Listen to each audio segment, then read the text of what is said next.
äge on teid kõiki siin näha.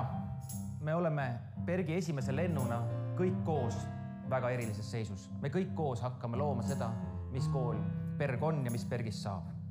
Ja ilmselt kõige olulisemaks Bergi põhiväärtuseks on mõte, et me kõik vastutame oma mõju eest. Ma luban teile, et teil kõigil, iga ühel teist saab Bergis olema mõju. See ongi põhjus, miks me oleme Bergi fookuseks võtnud küsimuse, kuidas lahendada suure ühiskondliku mõjuga väljakutseid. Meie eesmärk Bergis on ikkagi see, et teie, iga üks teist, saaks oma unistusi ellu viia. Ja neid oma unistusi ellu viies oskaks ja tahaks küsida, kuidas see kõik mõjutab teisi inimesi, teisi liike, teisi kultuure, teisi ühiskondi. Head Bergi õpilased, paneme hullu ja teeme Bergis sellise kooli, nagu me tahaksime, et Berg on.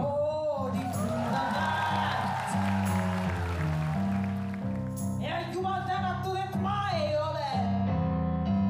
Ma olen isik.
Tervist! Olen ma hästi kuulda. Rõõm näha teid nii palju siin. Ja üleüldse meil oli täiesti üllatav, et nende sisseastumise infotundide vastu nii suur huvi on. Te olite õnnelikud, te saite siia saali, osa me panime sinna koridori trepi peale istuma, kes hiljaks hakkasid jääma. Aga tõesti nüüd täna panime registreerimise täitsa kinni, kõik 4 infotundi said täis. Mis on tänane siht? Kõigepealt saate teie küsida kõik ära, mis teil südamel on. Bergi eripära, inimeste, õppetöö, huvitegevuse, sisseastumise kohta. Ja meie saame ka ära rääkida selle, mis meil südamel on. Natukene olulist seda, mis meil Bergi jaoks või Bergiga seoses kõige olulisem tundub ja natukene ka seda, mis nende esimeste Bergi kuude jooksul siis me juba õppinud oleme. Seda ma vist unustasin öelda, et mina olen Indrek, mina olen siis Bergi kunagine esimene töötaja, nüüd siis üks 60 ja olen siis Bergi loomist eest vedanud, aga ma ei ole siin täna üksi. Siin on esiteks näiteks seda otseülekannet veavad siin eest, viivad läbi Bergi õpilased, aga on ka Bergi õppejuht, õppekorraldusjuht teie ette pärast tulemas, ka juhtõpetaja Agne ja õpilasesinduse president Marie ja siin on veel mõned Bergi õpilased majas, kellega te saate siis selle infotunni lõpus mööda meie ägedat koolimaja ka ringi uidata. Plaan on selline, püüame umbes selle põhiosa teha ära tunni 20-ga, siis küsime, arutame ja siis läheme maja peale uitama. Selline plaan. Nüüd, kõigepealt, me teeme nii, et te saate pärast hästi palju küsida, aga kui teil tuleb nende väikeste ettekannete jooksul mõni küsimus, siis selleks, et see küsimus ära ei ununeks, te võite selle kirja panna. Te võite juba avada endal telefonist või arvutist, mis teil käepärast on, sellise lehe nagu bit.ly/Bergi infotund ja need jõuavad siis meile telefonidesse, nii et me saame, kes parajasti ei räägi, saab vaadata üle, et mis küsimused õhus on. Aga pärast saab muidugi siin ka mikrofoniga küsida. Ja samamoodi, kes meid veebiülekandes vaatab, et siis see sama lehekülg bit.ly/Bergi infotund. Teile siin saalis ma jätan sellega siia seina peale. Kõigepealt enne kui ma lähen Bergi eripära juurde, siis ma ütlen paari sõnaga ära selle, et mida Tallinnas ikka peab rääkima, kuna Tallinnas on riigigümnaasiumid uued asjad, et mis loomad need riigigümnaasiumid sellised on. Lühidalt lihtsalt, et Tallinn oli viimane selline suur keskus, kus riigigümnaasiumit ei olnud.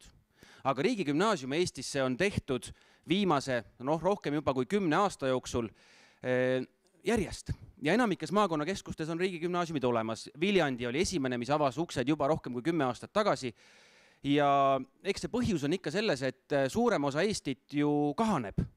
Ja see rahvastiku arvu mõttes. Ja see 80-ndatel, 90-ndatel, aga ka nullindatel selline toiminud koolivõrk, et see ei ole enamikes kohtades mõistlik. Selleks, et iga siis gümnaasiumi õpilane saaks tõesti sellist kvaliteetset ja valikute rohket gümnaasiumi haridust. Ja sellepärast kunagi siis võeti Haridus- ja Teadusministeeriumis vastu see otsus, et hakatakse rajama riigigümnaasiume.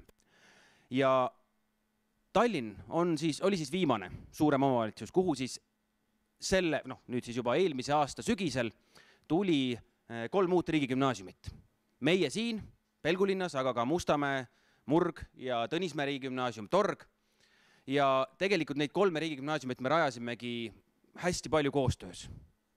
Et ega meile väga palju rohkem selliseid konkreetseid juhiseid kooli rajamiseks ministeeriumist ei antud, kui et muidugi meil on oma riigigümnaasiumite kvaliteedi kokkuleppe, mida me järgime, aga öeldi, et tehke oma unistuste koole, aga et püüdke nii, et te kõike üksi ei tee, et püüdke koos tegutseda. Ja nii me olemegi neid 3 kooli koos rajanud. Ja mis see siis vahe on see, et meie siis olemegi otse Haridus-Teadusministeeriumi alluvuses, mitte siis nagu enamik koole on Eestis kohalike omavalitsuste juhendada, koordineerida. Aga nüüd siis, tõesti, eelmisel aastal 3 uut kooli said korraga avatud.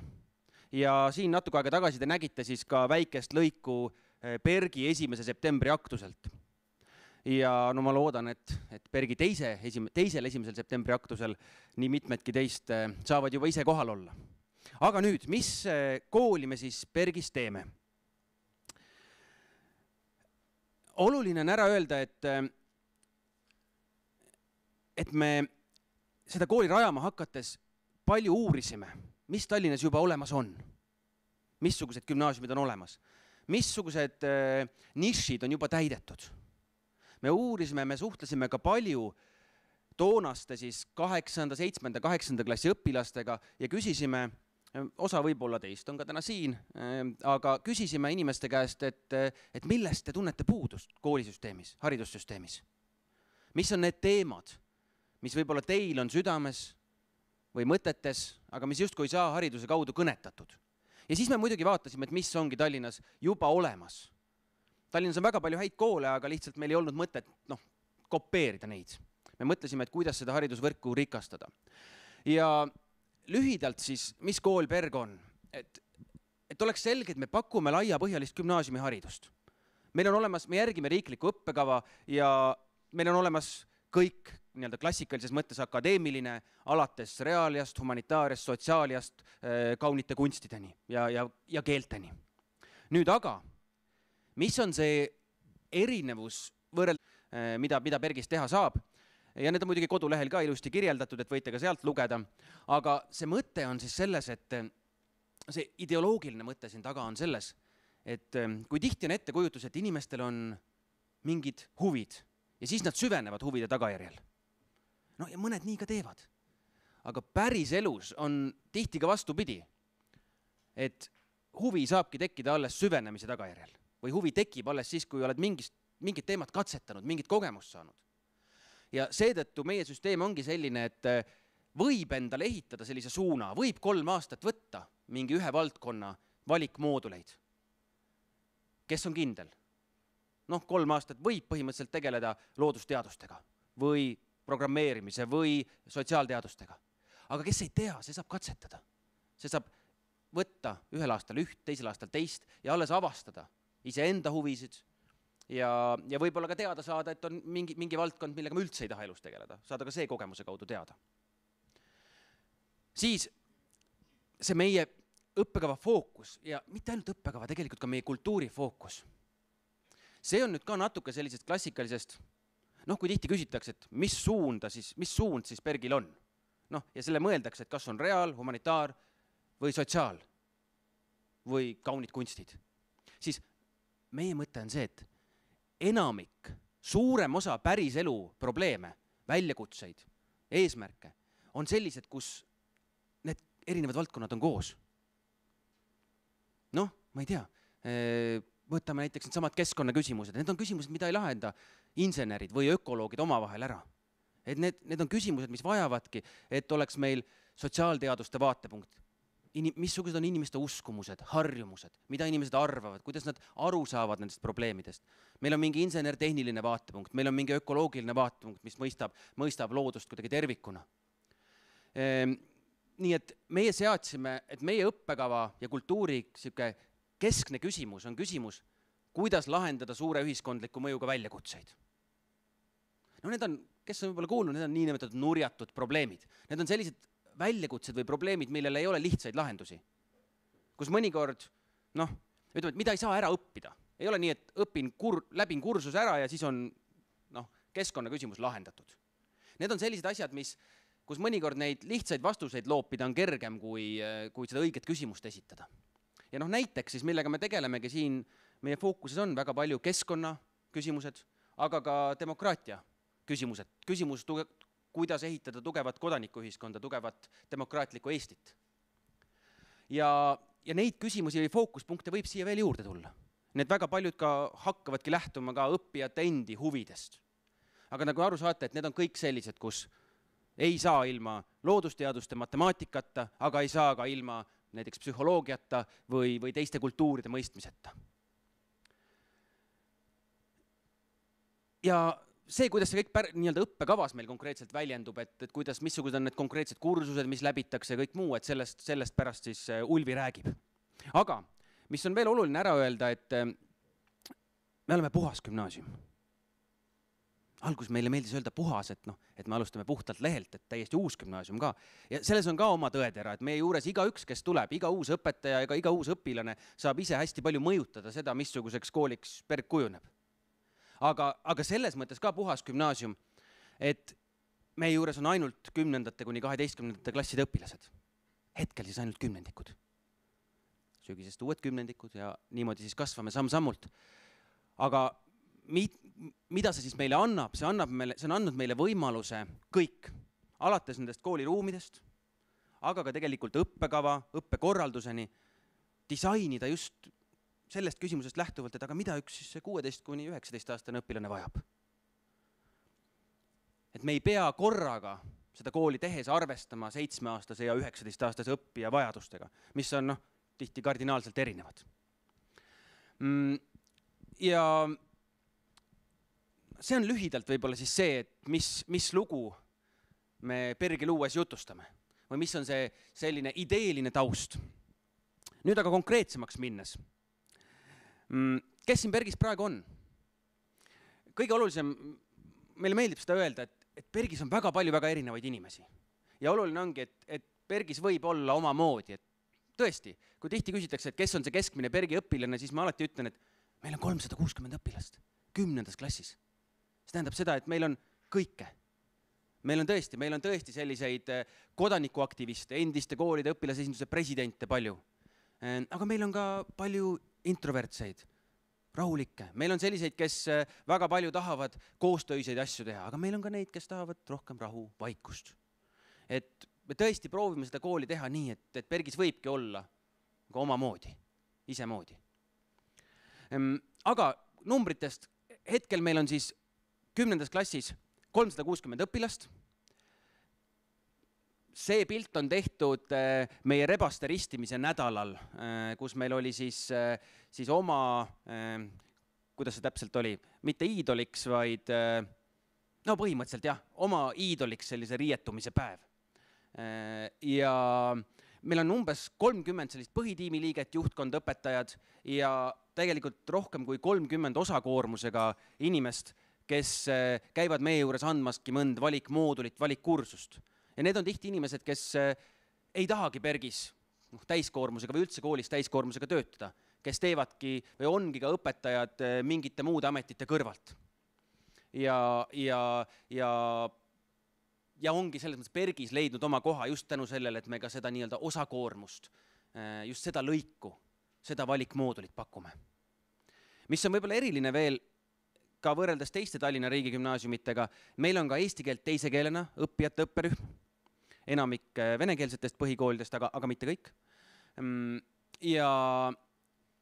Aga see ikkagi, et kogu õpe toimub PERGis eesti keeles, välja arvatud siis võõrkeeletunnid, see õpperühm siis lihtsalt saab konkreetselt eesti keelt teise keelena eraldi, natuke rohkem, süvendatult ja veel oluline märkida, et see ei ole selles mõttes eraldi klass või mentorrühm kuidagi, et õpilased on paljudes rühmades laiali ja lihtsalt siis tulevad selleks eesti keeleks kui teiseks keeleks kokku. Ja me oleme ka väga erilised selle poolest, et meie juures on ainus võimalus ka gümnaasiumiharidust õppida kurtidel õpilastel. Meil on ka hetkel pisike grupp kurte kuulmispuudega õpilasi ja proovime olla ka selles teemas sellised, kuidas öelda, erinevate kogukondade kokkutoojad.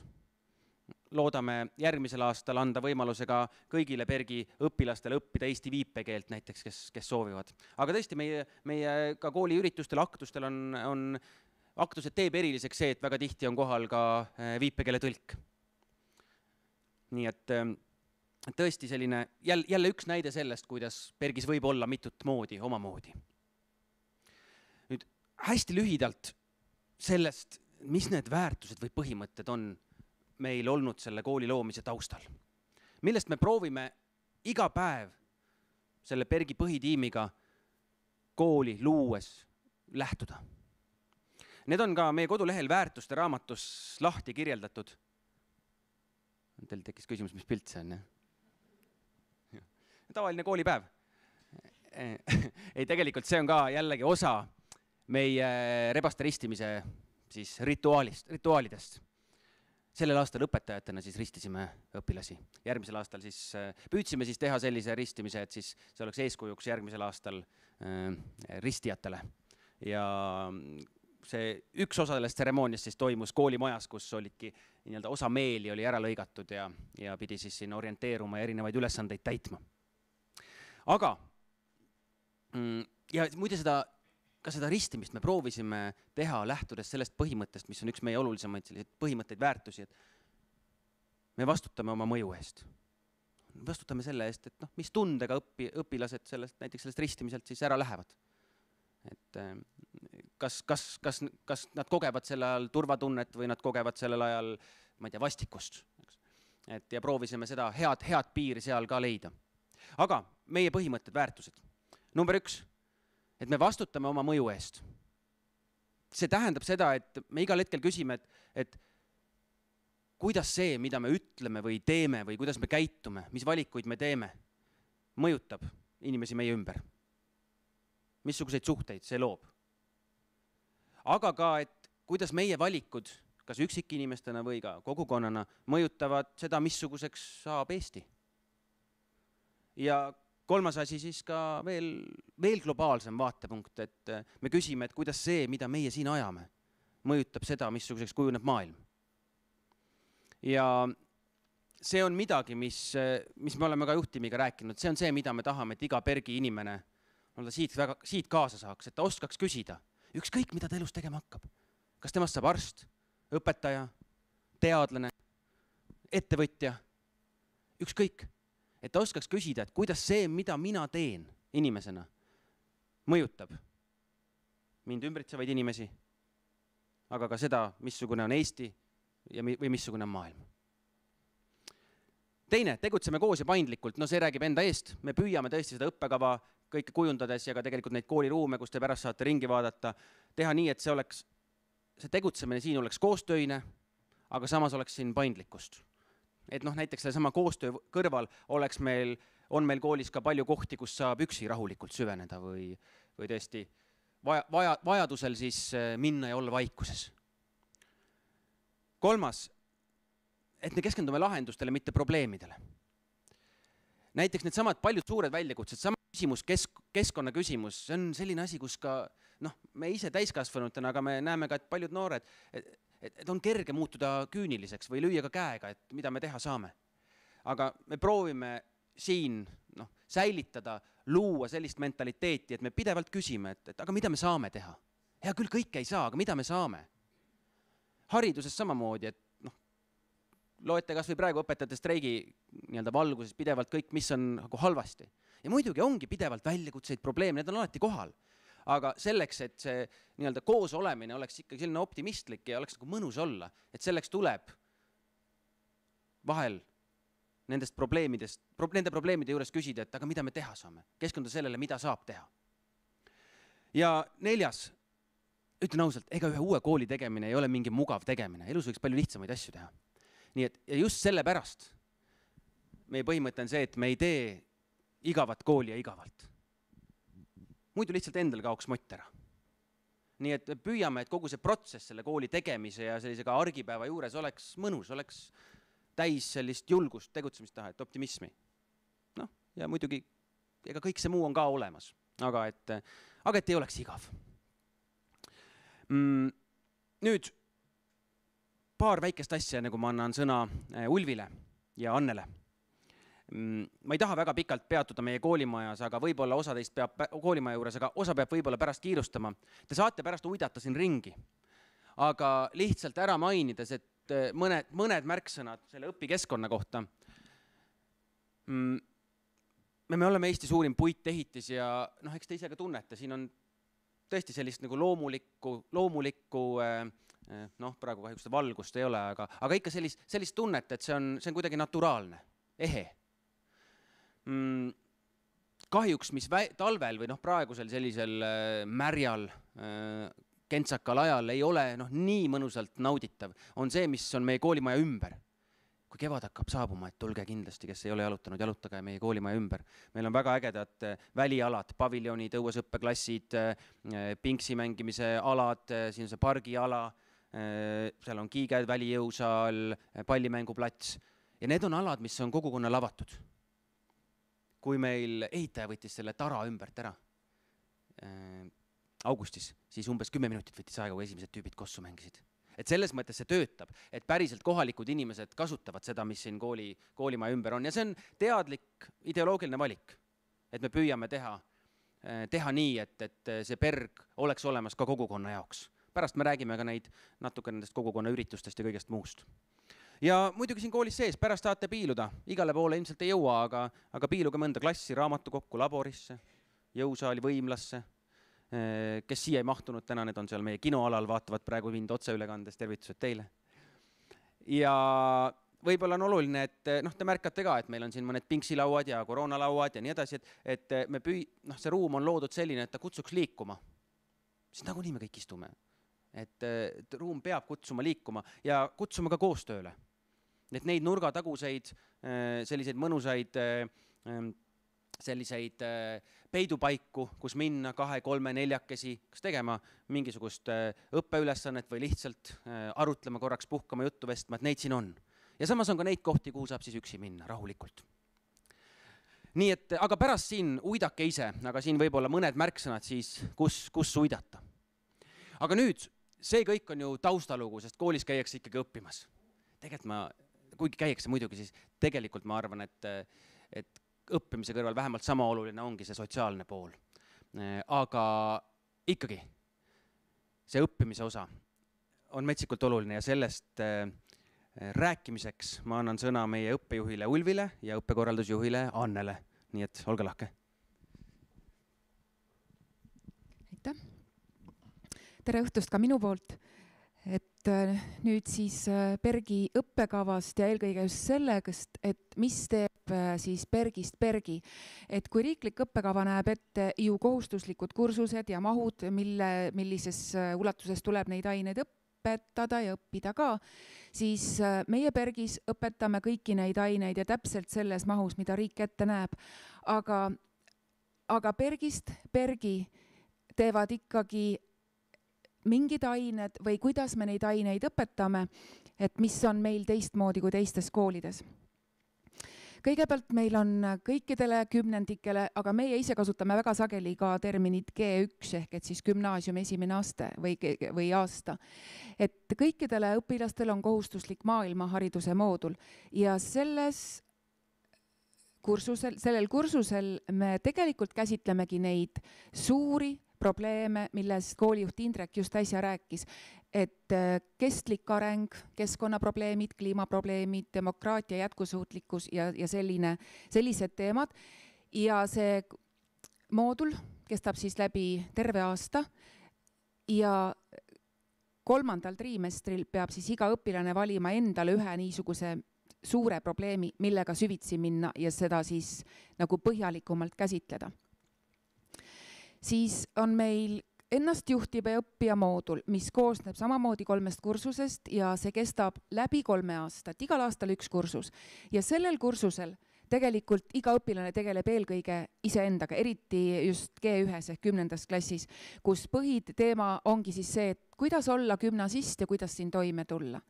Et kuidas õppida, kuidas aega planeerida, kuidas suhteid luua, kuidas häid suhteid hoida, kuidas oma vaimse tervise eest hoolt kanda, kuidas et oleks jaguks aega kõigele õppimisele, huviringidele, unele ja nii edasi ja nii edasi. Kõik õpilased igal aastal seavad selle kursuse raames endale ka konkreetse aasta sihid ja siis kevadel vaatavad üle, et kuhu maani nad nende sihtidega siis jõudsid. Nii et see on nüüd üks läbi 3 aasta iseendaga tegelemine päris põhjalikult, aga läbi selle te tegelikult õpitegi, kuidas õppida ja kuidas olla edukas, kuidas toime tulla ja kõige selle juures rõõmus olla. Me pakume kitsast ja laia matemaatikat, mõlemat, nii et õpilased saavad valida. Meil on lisakursused pandud lisaks kohustuslikele veel siis eesti keelele, A-võõrkeelele ja B-võõrkeelele. Võõrkeeltest tuleb juttu natukene hiljem. Meil on eesti keel teise keelena.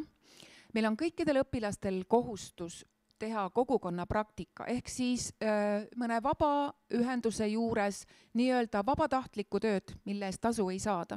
Ainus tasu on see, et selle peab saama arvestatud ja see on just nagu pileti üks osa, et gümnaasiumi lõpus saada küpsuseksamile ehk väljaastumisintervjuule. Meil, nagu Indrek juba ütles, et meil ei ole õppesuundi, küll aga meil on valikmoodulid ja valikained, läbi mille siis iga õppija saab tegelikult endale kas suuna kujundada või siis hoopis proovida väga-väga palju erinevaid valdkondi ja erinevaid kursuseid. Edasi ma annaks nüüd sõna meie juhtõpetaja Agnele, kes siis kirjeldab natukene sotsiaal- ja humanitaarainete õpetust Bergis ja võõrkeeltest ja mattest ja lottest ka. Ja aitäh, Ulvi. Tere, mina olen Agne, mina olen siis tõesti juhtõpetaja ja esindan siis täna siin kõiki neid, kes tunde ka annavad. Räägin siis lühidalt sellest, kuidas kool Bergis algab, millised näevad välja esimesed nädalad ja siis ka meie kooli sellisest igapäevaelust, ehk siis esmaspäevast, teisipäevast, kolmapäevast ja reedest. Neljapäevast räägib Ulvi pärast eraldi. Siin on kirjas, et humanitaar- ja sotsiaalained Bergis on selline väga üldine katustermin.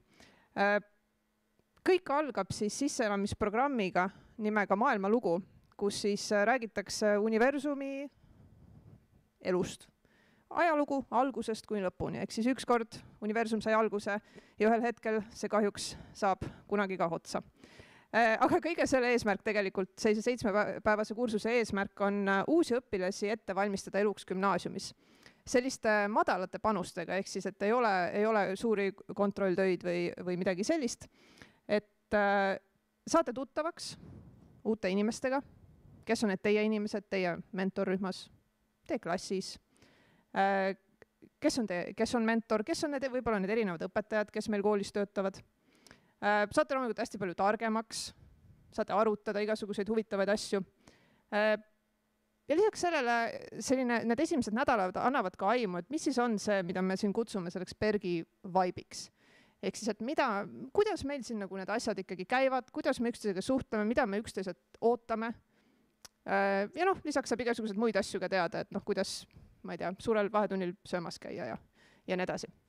Ehk siis me oleme kujundanud kooliaasta sisseelamise nii, et see on natuke teistmoodi, see on suhteliselt rahulik, aga samas saab hästi palju. Ja siis muus osas me oleme samuti väga palju mõelnud selle peale, mis on see suur pilt, et kui see juba algab sellega, et kuidas siis universum liigub algusest lõpuni, siis ka teised päris sellised nagu riiklikus õppekavas ette nähtud ained oleme me kujundanud nii, et need tekitaksid võib-olla parema terviku, kui nad oma klassikalises võtmes seda teevad. Ja üks olulisim osa nendest on siis õppeaine, mida meie nimetame ajajooneks, mis on siis põhimõtteliselt kultuurilugu, ajalugu, kirjandus, muusika, kunst, ka ühiskonnaõpetust, mis siis peaks õpilastele looma kronoloogilise ja loogilise pildi siis arengutest läbi ja ajastutest läbi sajandite. Ja selle aine siis eripäraks on kindlasti igasugused põnevad projektid, ehk siis õpilased saavad koos väga palju pingutada, saavad luua igasuguseid asju, esineda, analüüsida ja nautida selle kõige vilju, selle kõige pingutuse vilju. Ehk siis me oleme pannud asju kokku nii, et see oleks natukene loogilisem ja mitte nii hakitud. Me näiteks ei erista selles esimeses aastas ja ajajoon kestab esimese gümnaasiumi aasta, me ei erista seal kuidagi, ei võta välja Eesti ajalugu eraldi, et me ei õpeta seda eraldi kursustena, vaid see on osa ikkagi kogu ajaloost, et tekiksid loogilised seosed. Mis meil veel koolis toimub? Meil toimub ka võõrkeeleõpe. Ilmselt kedagi üllata, et A-võõrkeel on meie koolis inglise keel. B-võõrkeel on üldiselt siis see võõrkeel, mida põhikoolis juba õpiti, aga seda saab ka vahetada mõningatel tingimustel. Ja meil on hetkel siis B-võõrkeele valikus 6 keelt. Vene, saksa, prantsuse, soome, hispaania ja rootsi keel. Ja ka selle eesmärk on, et pakkuda selliseid üldiselt tuttavaid keeli, võib-olla isegi maailmakeeli natukene juurde, et õpilased saaksid avada endale võib-olla natukene rohkem uksi tulevikuks. Ja me oleme lubanud keelt vahetada ka sellepärast, et võib-olla need otsused, mis said tehtud põhikoolis või kus võib-olla ei olnudki nii palju valikuid, ei olnud päris see, millega tahaks täna edasi minna. Ja loomulikult sellel aastal väga paljud õpilased on juba küsinud C-võõrkeele kohta, ehk siis, et kas saab ka 3. võõrkeelt õppida, saab näiteks praegu me juba arutame korea keele pakkumist järgmisel aastal. Ehk siis, aga see juba sõltub kõik õpilaste huvidest, headest koostööpartneritest. Nüüd on minu ülesandeks veel lühidalt tutvustada teile loodusteadusi ja matemaatikat. Jällegi, selle imelise programmi autor siis vähemalt oma algsel kujul on suurepärane Leesi Peedumäe, kes on just saanud siin ka presidendilt suured aurahad sellest, et ta nii äge on. Ja see äge asi, mida Leesi tegi, on, et ta võttis loodusteaduste kohustuslikud kursused, mis on kõigis koolides, me ei ole sealt mitte midagi ära võtnud, ja pani need natukene teistmoodi kokku, nii et need üksteist natukene rohkem toetaks. Loodusained ehk siis füüsika, keemia, bioloogia, geograafia. Ehk siis nad on pandud natuke loogilisemasse järjekorda. Ainete vahel luuakse tugevamaid seoseid, on selliseid projekte, mis jällegi hõlmavad mitmeid aineid, samamoodi nagu ka ajajoones. Ja lisaks sellele loomulikult on loodusteadustes siis ka valikmooduleid ja kursusi, on praegu käimas ka laboritööde kursus, on olümpiaadikursusi ja kindlasti, kui õpilastel on mingid veel lisahuvid, saame neid ka juurde tekitada. Ja teiseks, võib-olla eriliseks asjaks selles valdkonnas on matemaatika, kus me oleme ka veidi asju muutnud. Jällegi, kursused on täpselt samad, mis riiklikult on ette nähtud, kuid nad on natukene teistmoodi kokku pandud. Ehk siis, et anda tuge teistele ainetele, et jällegi lõimida natuke rohkem loodusteadustega kokku, et need asjad oleksid seal loogilises järjekorras. Me, nagu öeldud, pakume me nii kitsast kui laia matemaatikat. Meil on tugikursused, meil on vajadusel riigieksami kursused, meil on võimalus õppida matemaatikat ka süvitsi ja saame pakkuda ka igasuguseid valikaineid, mida saavad ka loomulikult õpilased ise küsida. Ehk siis see on selline elu esmaspäeval, teisipäeval, kolmapäeval ja reedel, loodusteadused, matemaatika, keeled, humanitaarained ja selline üldine märksõna, millele kõik see on üles ehitatud, on siis seosed, loogilisus, mõistlikkus. Aga see tähendab, et natukene õpitakse teistmoodi. See tähendab tihti seda, et võib-olla mõne tavapärase kontrolltöö asemel on hoopis vaja üks päris suur projekt teha. Võib-olla näha seoseid seal, kus neid varem võib-olla ei ole nii väga näinud. Nii et jah, selline igapäevaelu ülevaade. Pärast võib minult selle kohta veel huvitavaid küsimusi küsida. Aga nüüd ma annaksin Ulvile mikrofoni tagasi, sest Ulvi räägib nüüd neljapäevast. Aitäh, Agne. Nüüd siis on see osa, et kõik see enam-vähem, mis siiamaani õppekavaga seoses jutt oli, on enamasti kohustuslik. Seal midagi väga valida ei saa, välja arvatud võõrkeel või siis kitsas või lai matemaatika. Aga siis on üks päev nädalas, see on neljapäev, kus meil toimuvad valikmoodulid ja valikained ja siis need on nüüd need kohad, kus iga õpilane saab valida ja vastavalt oma huvidele, soovidele või võimetele või kõik see kõik kokku. Et valikmoodul on siis üks ühik, mis koosneb 3 kursusest ja toimub läbi terve aasta. Ja moodulit valides ongi võimalik õpilasel siis kas läbi 3 aasta valida kogu aeg enam-vähem sama valdkonna moodulit ja tekitades sellega endale just nagu suuna. Ja teine variant on just see, et tegelikult proovida väga-väga erinevaid mooduleid, et näiteks inseneeriat ja sisekaitset ja siis psühholoogiat ja vaadata läbi selle, et mis nagu päriselt on see minu tassike teed või valdkond, mis suunas ma edaspidi võib-olla liikuda tahaksin. Igal õppeaastal peab iga õpilane läbima ühe valikmooduli, ehk et kokku siis 3 aasta jooksul 3 valikmoodulit, aga tegelikult on võimalik valida ka mõnel aastal või ühel aastal näiteks 2 valikmoodulit, nad iseenesest tunniplaani mahuvad ära. Esimesel aastal me tavaliselt seda väga kohe ei soovita teha. Ja siis on veel valikained, mis on siis üksik kursus. Toimubki 1 triimestri jooksul, koosneb 20-70 minutilisest tunnist ja sellega ongi siis see üks valikaine läbi. Ja neid valikaineid peab iga õpilane läbima 3 aasta jooksul 3, selleks, et saada see gümnaasiumi lõpetamiseks vajalik kursuste arv kokku, aga jällegi võib valida tegelikult rohkem. Mis on siis näiteks valikmoodulid sellel õppeaastal? Et ma ei hakka seda nimekirja siit ette lugema, saate ise vaadata, et tegelikult see on päris lai amploa, et arhitektuurist, psühholoogia, inimene seksuaalsus, kõik, mis on seotud inseneeria programmeerimisega ja siis lõpuks ulme ja ühiskond. Et hästi lai amploa. Järgmiseks õppeaastaks me kindlasti soovime seda nimekirja pikendada. Osad moodulid on tegelikult ka järgmisel aastal ainult näiteks G2, eriti kui me arendame siit edasi mingisugused jätkumoodulid. Aga meie eesmärk üldiselt on ikkagi ka see, et tulevikus enamik mooduleid võiksid olla valida mis tahes siis klassiastmes, kas G1, G2 või G3.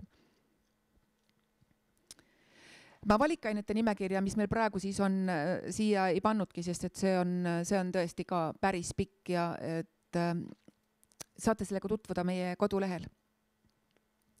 Nüüd aga siis õppekorraldusest, et kuidas kõik see, millest me praegu siiamaani rääkinud oleme, siis igapäevaselt koolipäeva ja kooliaastasse ära mahub.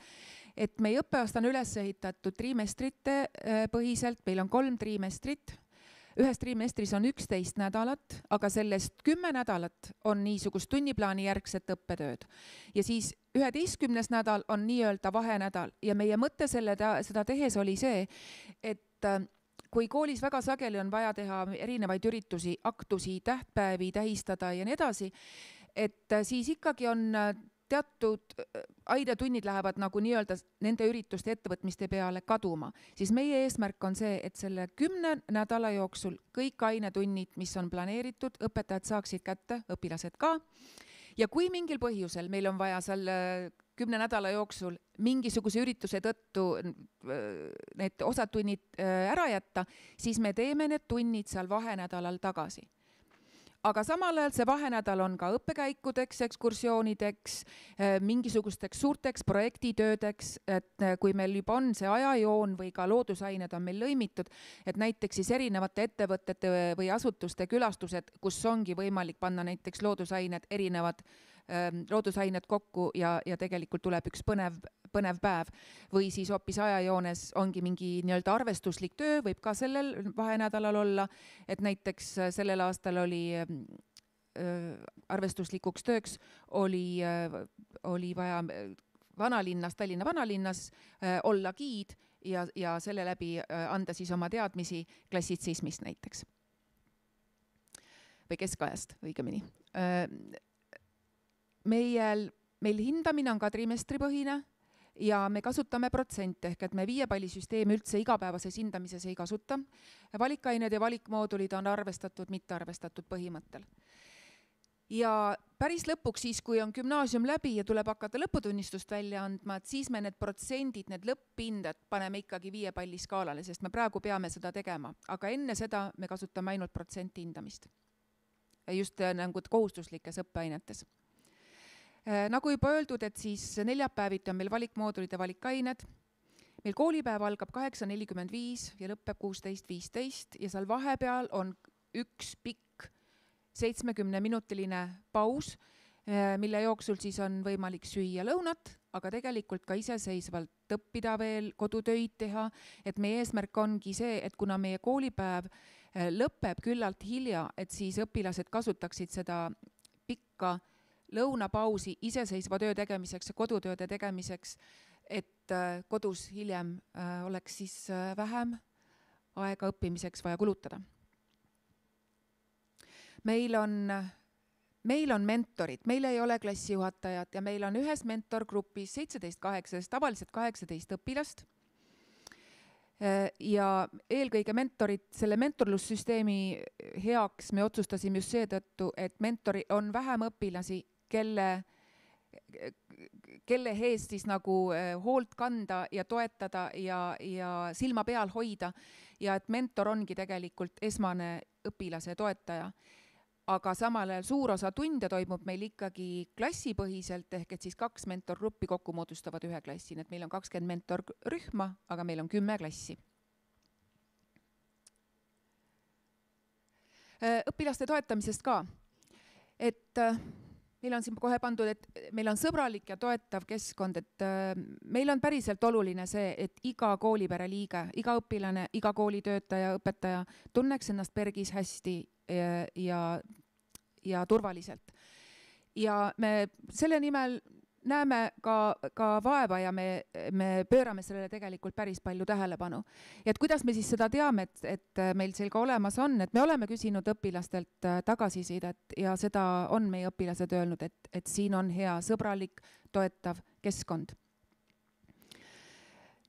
Mentor on õpilase esmane toetaja, et kui igal mentoril on oma mentorgrupi õpilastega niisugune hea ja lähedane suhe ja tegelikult kuna need mentorgrupid ei ole väga suured, siis on mentoril ka rohkem aega iga õpilase jaoks ja et ta igat õpilast tunneb oluliselt paremini, me arvame nii vähemasti, kui näiteks klassijuhataja, kellel võiks olla siis 36 õpilast klassis.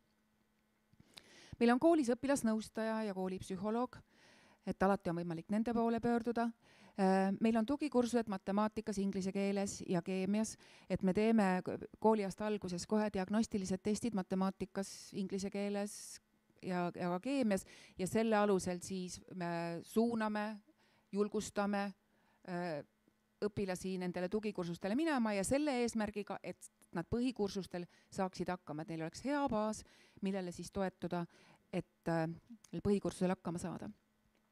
Loomulikult meil on kõikides ainetes, kõik aineõpetajad pakuvad ainekonsultatsioone ja lisaks siis on meil kas siis mooduleid või valikained, mis ka toetavad õpilase arengut ja toimetulekut. No näiteks seesama ennastjuhtiv õppija on kindlasti õpilase arengut toetav.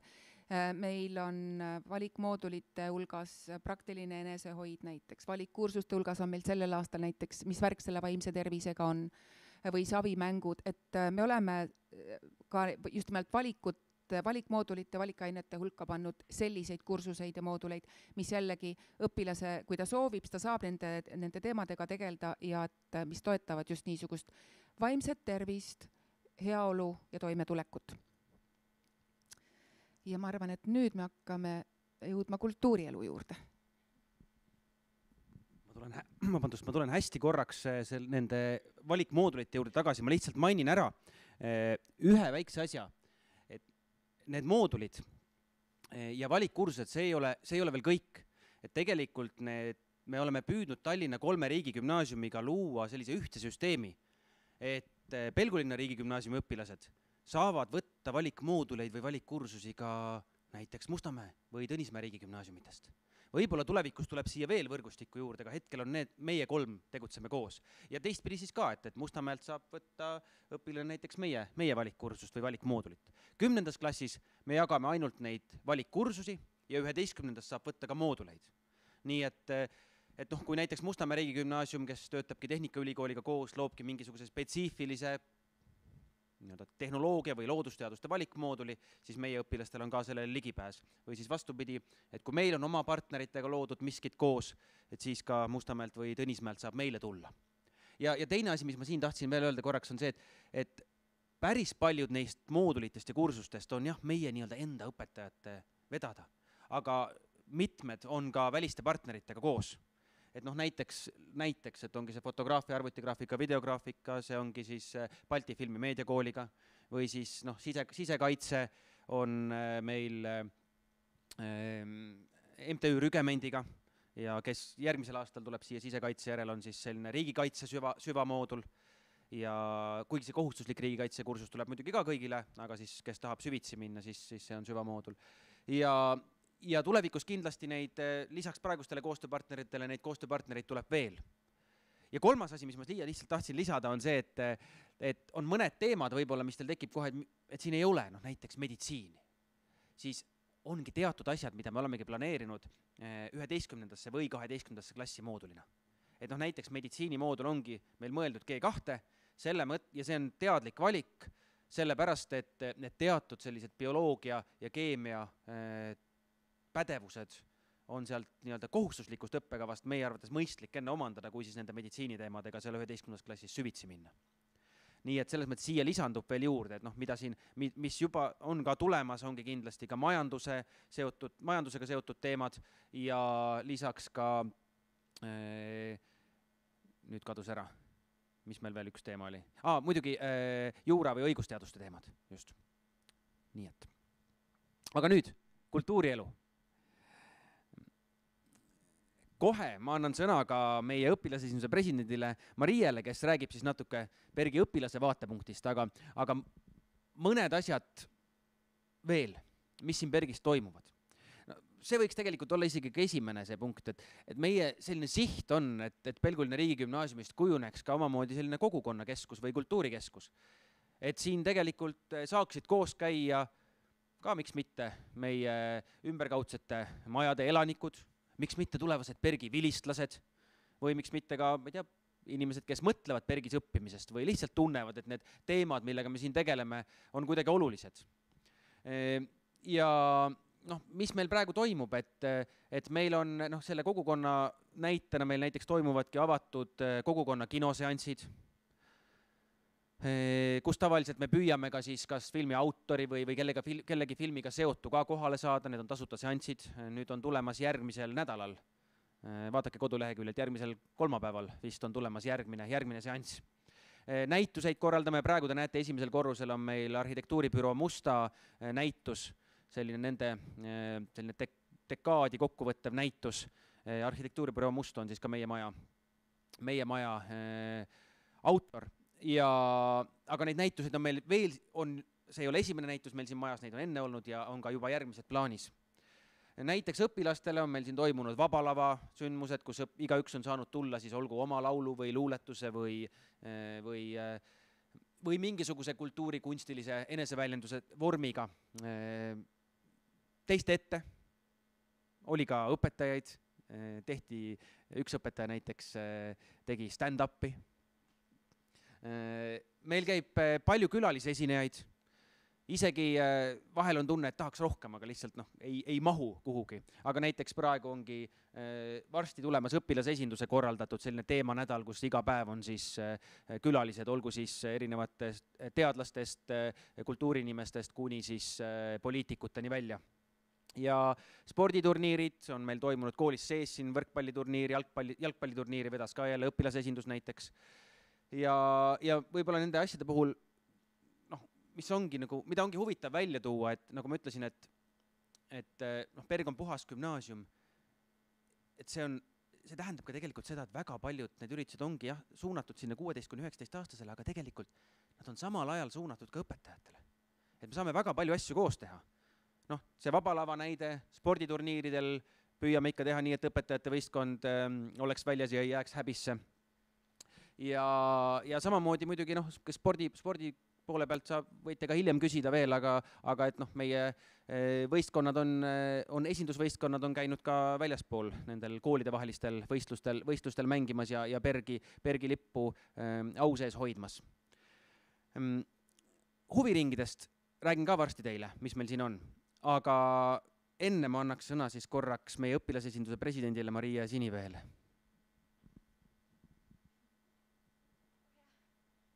Nii, ma Maria ja ma olen õpilasesinduse president.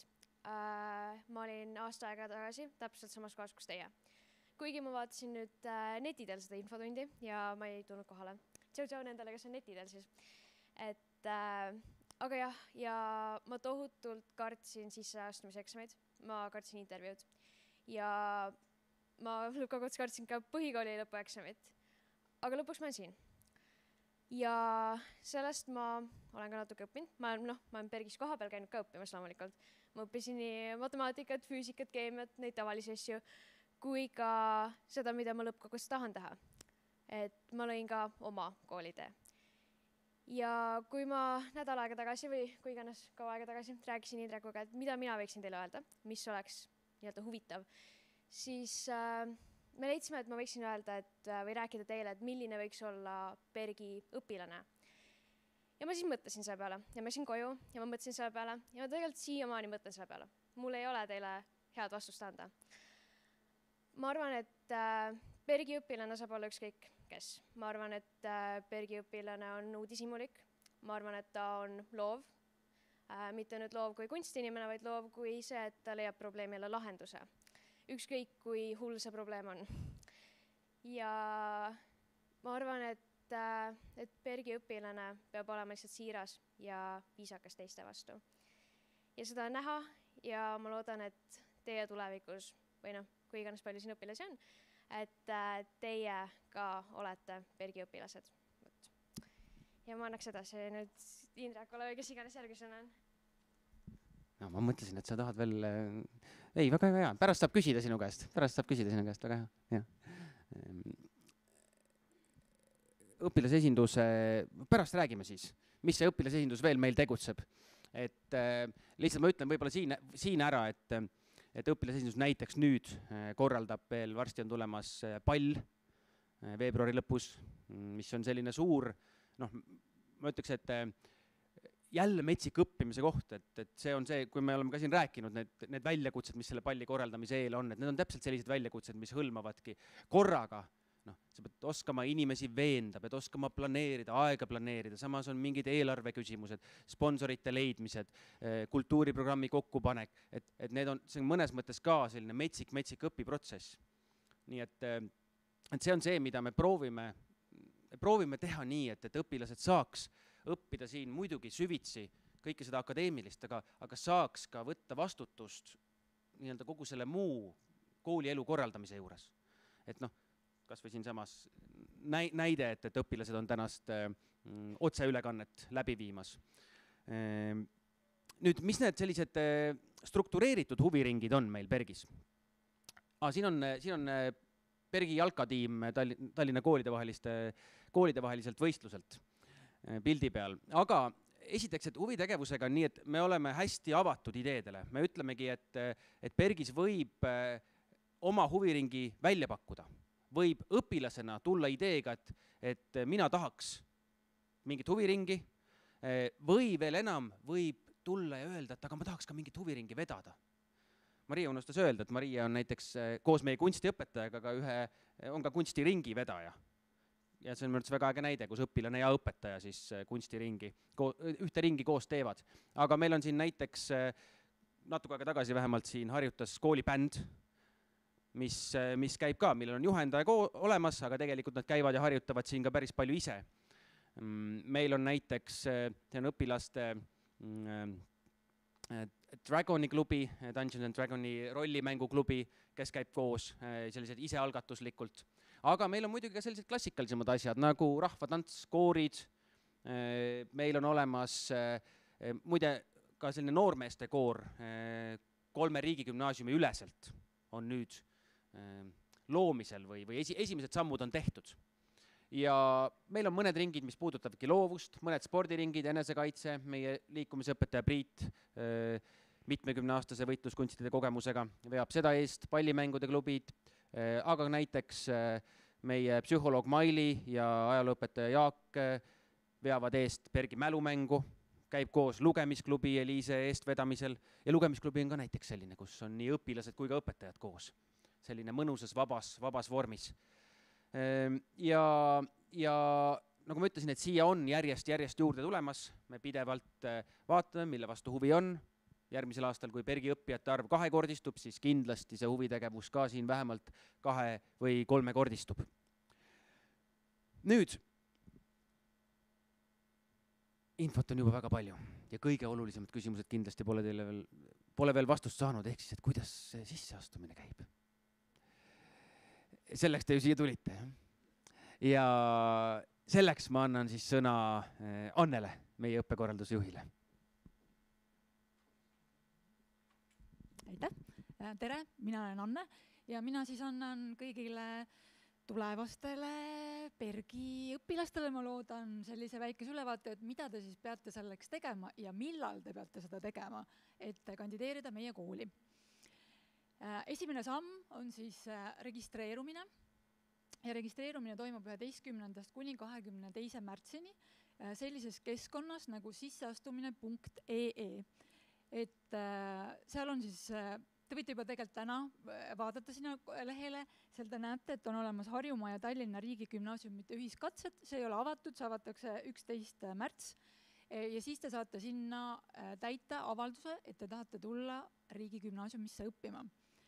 Oluline on see, et kui te täidate seal, panete kirja oma andmed, peate juurde lisama ka tunnistuse või hinnete lehe, mille pealt oleks näha 2 siis õppeperioodi kokkuvõtted hinded, ehk siis kas esimese ja teise trimestri hinded või kellel on veerandid, siis esimese ja teise veerandi hinded, oleksid sealt näha, et kui on juhused näiteks 11. märtsil, kui see kandideerimine avaneb, sul ei ole veel võib-olla kõikides ainetes neid hindeid välja pandud, siis oota paar päeva, et need hinded saaksid välja panna, sest meie enne ei saa sinu avaldust selles mõttes nagu nõuetekohaseks pidada, kui me ei näe sealt kõiki neid hindeid. Aga sa ei pea kartma, et kui sa just 11. märtsil oma dokumente üles ei lae, et sa siis äkki ei pääse kuhugi, pääsed kindlasti.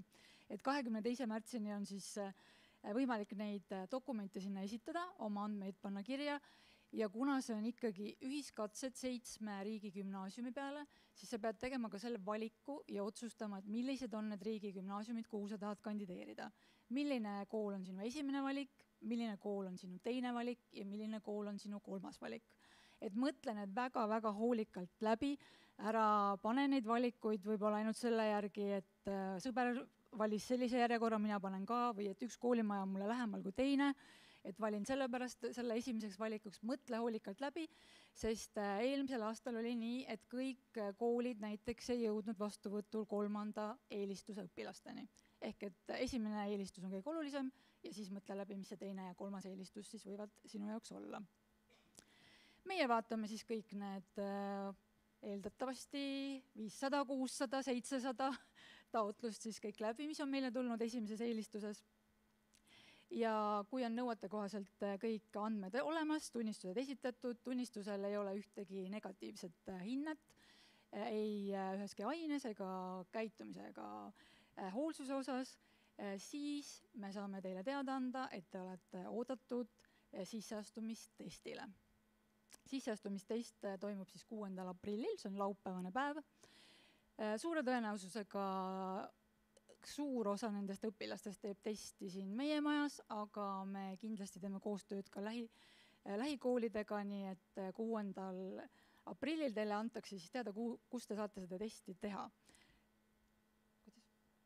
Jah, teada saab varem, aga test toimub 6. aprillil, et 28. märtsil saate teada. Test toimub elektrooniliselt, on EIS-keskkonnas, ma usun, et kõik põhikooli õpilased on kursis, mis asi see EIS-keskkond on, sest te olete kindlasti teinud seal erinevaid teste ja tasemetöid. Kestab see 180 minutit ja koosneb siis 4 osast.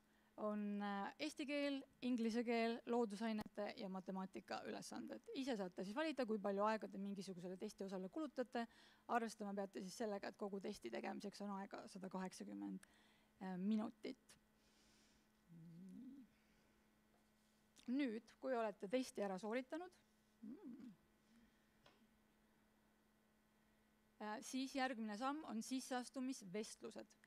Jällegi testi tulemuste järgi siis moodustatakse pingerida ja me kutsume siis sisseastumisvestlustele õpilased, kes on teinud need sisseastumistestid selliselt, et nad on saanud üle 50% siis tulemustest. Kutsed vestlustele saadetakse välja siis hiljemalt 15. aprillil. Nüüd, kui on ära toimunud ka vestlused toimuvad kooli vaheajal 22–26 aprill. Need on koha peal, selleks on iga õpilase jaoks meil aega kuskil 20 minutit, kus siis saab kandideerija vestelda PERGi õpetajatega, juhtkonnaga, koolitöötajatega. Vestlusteks meil on pandud paika niisugune konkreetne hindamismaatriks ja teemad, millest vestlus toimub. Me hindame teie motivatsiooni, teie enesejuhtimist, teie huvi PERGis õppida, samuti ka suhtlemisoskust. Ja selle kohta me paneme ka kodulehele täpsema informatsiooni, et te saate enne täpselt vaadata, et millega te peaksite kursis olema, võib-olla ka harjutada selleks vestluseks. Ja kooli vahel siis need vestlused toimuvad 22–26 aprill, et siis arvestage sellega, et te oleksite siis olemas sellel perioodil, et neid vestluseid siin koolis siis läbi viia. Nüüd, kui läbi viidud on ka vestlused, siis vestluste ja testi tulemuste kokkuvõttel tekib meile järjekordne pingerida ja me hakkame saatma siis otsuseid kooli vastuvõtmise kohta. Et siis 2. maist ja anname seda teada ja sisseastumis.ee kaudu tegelikult käib kogu suhtlus, et kõik need teavitused, igasugune tagasiside, kui teil on mingeid küsimusi, siis see kõik käib selle sisseastumiskeskkonna kaudu. Ja sealt me siis anname ka teada 2. mail nendele õpilastele, kes siis on osutunud valituks meie kooli õpilasteks. Kes on siis selle kutse saanud, siis tal on aega 5 päeva mõelda, et kas ta soovib selle kutse vastu võtta ja siis selles osas kinnitada see kutse. Õpilased, kes seda kutset ei kinnita, siis me loeme seda selleks, et nad on sellest koolikohast siis nagu loobunud ja teie kandideerimine on siis selleks hetkeks nagu lõppenud. Ja on kindlasti pingereas ka osa õpilasi, kes siis jäävad ootenimekirja ja ootenimekirja õpilastele me hakkame siis järjest teada andma, kui sealt eest põhinimekirjast on mõni õpilane näiteks loobunud, siis hakkame kooli võtma siis ka ootenimekirjast õpilasi. Ja need õpilased, kes on siis koolikoha vastu võtnud, nendelt me ootame siis vastuvõtudokumente 17–26 juuni jälle kõik selles samas sisseastumiskeskkonnas. Ehk et ise koha peale ei pea tulema mingeid dokumente esitama, kõik saab teha mugavalt selles sisseastumiskeskkonnas. Ja kui kõik on läinud edukalt, siis põhimõtteliselt me kohtume teiega enne 1. septembrit nende õpilastega, kes on esitanud oma dokumendid ja on otsustanud siis meie kooli tulla. Nii. Nüüd on kindlasti palju küsimusi. Jaa. ma kohe annan teile võimaluse küsida, aga ma enne mõned küsimused, mis on siin veebi teel tulnud, võtan ära. Siin on mõned küsimused konkreetselt sisseastumise kohta, ma alustan nendest. Küsimus on selline konkreetne, et kas 3-dega saab siia kooli sisse? Mõni saab, mõni ei saa. Vastus on see, et meie põhikooli tunnistust vaatame ainult nii palju, et seal ei tohi olla mitte rahuldavaid peal. Aga muus osas meie sisseastumise nii-öelda pingerida kujuneb 50% testi ja 50% vestluse tulemusena. Ehk siis pingereas nii-öelda hinded ei loe. Ja see põhjus seal taga on, et see on teadlik valik. See põhjus on see, et tegelikult erinevate koolide hindamissüsteemid on nii erinevad ja me näeme seda praegu ka. Et on õpilasi, kellel on põhimõtteliselt kõik 5 ja tal võib olla täitsa raske akadeemiliselt mõnes aines. Ja on mõni teine õpilane, kes tuleb siia 3-de, 4-dega ja ta saab väga-väga hästi hakkama. Nii et need erinevate koolide hindamise kombed ja skaalad on ikkagi väga-väga ujuvad. Siis küsimus on ka järel sisseastumiskatsete kohta, kui ei saa mõjuval põhjusel õigel päeval osaleda. Jah, tuleb see info vist äkki on isegi juba kodulehel üleval ka järelpäeva kohta. Just. Üldse kõik see sisseastumise info on juba koduleheküljel olemas, ka need olulised kuupäevad, et pange endale kalendrisse kirja. Ja toimub järeltest ka, et tõesti, kui on mõjuv põhjus, mõjuvaks põhjuseks loeme üldiselt tervislikud põhjused või siis tõesti mingid erandlikud küsimused, mis on meiega varem kokku lepitud, mis puudutavad, ma ei tea tõesti, mingisuguses, toon lihtsalt näite, et mingisuguse rahvusvahelises Eesti noortekoondise laagris osalemine või midagi sellist või mingisugusel õpilasvahetuses osalemine, mis on juba pikalt ette planeeritud. Ja kui keegi veebiteel kuulaja või võib-olla ka siit küsib selle kohta, et mida teha, kui ma õpingi välismaal, siis sellistel väga spetsiifilistel juhtumitel, mida ka on, et inimene tahabki meie juurde kandideerida, õppides praegu Ameerika Ühendriikides näiteks, kus meil praegu üks juhtum konkreetselt näiteks on, siis võtke selliste küsimustega lihtsalt eraldi Annega või Ulviga ühendust, et need kontaktid on kodulehel olemas ja siis me läheneme juba individuaalselt. Siis koori küsimused said vastatud, rahvatantsu küsimused said vastatud. Mõned küsimused on siin veel ka maja kohta, et kuidas kõik õpilased ära mahuvad siia. 1080 hakkab meid kokku olema siis tulevikus. Hetkel on 360. Ja selles mõttes see majad on planeeritud nii, et mahuvad. Et meil tegelikult praegu ikkagi ongi, selles mõttes on meil mõnusalt ruumi, et klassiruume on väga palju ka tühjadena seismas või pooltühjadena seismas. See teeb meil lihtsalt logistika praegu hästi mugavaks, et igal õpetajal on see koduklass, aga eks hiljem ikkagi peavad ka õpetajad rohkem liikuma. Ja praegu me püüame neid ruume siis anda hästi palju kasutusse. Meil käivad väga paljud näiteks siin erinevaid haridusteemalised grupid, seltskonnad käivad siin erinevaid koolitusi tegemas. Haridus- ja Noorteameti, ministeeriumi grupid, noored kooli, osalejad käivad siin vist juba peaaegu igal reedel koolitusi tegemas. Nii et me püüame sellistel hariduslikel teemadel või hariduslike eesmärkide nimel neid ruume siis kasutuses hoida. Siis on küsimus ka selle eesti keel teise keelena õppegrupi kohta. Et jällegi, et kui on väga spetsiifilisi küsimusi, et siis võite julgelt ka kirjutada Ulvile. Aga jah, et on eraldi õppegrupp ja mida see tähendab, on see, et sisseastumise tingimused on samad. Ka test on sama. Test tuleb teha eesti keeles. Küll aga sellesse õppegruppi me siis nii-öelda sisse saamine toimub nii-öelda eraldi pingerea alusel. Kehtivad samasugused nõuded siis nendele põhikooli hinnetele, põhikooli eksamitele, need ei tohi olla mitte rahuldavad, aga me siis saamegi aru, et keelest tulenevatel põhjustel, näiteks eesti keele testi tulemus võib olla madalam ja siis sinna gruppi sisse saamisel moodustub eraldi pingerida. Nii et aga üldiselt praegune kogemus meie eesti keel teise keelena õppivate õpilaste grupist on see, et pigem on seal akadeemiliselt väga võimekad õpilased ja võib-olla see ongi see, et seni ütleme, et julgemalt ongi siis venekeelsetest põhikoolidest meie juurde kandideerinud õpilased, kes ongi enesekindlamad ja kes tunnevadki kindlamini, et nad saavad siis eestikeelses gümnaasiumis hakkama. Et me tulevikus näeme, et võiks isegi rohkem olla eesti keel teise keelena õppekaval õpilasi.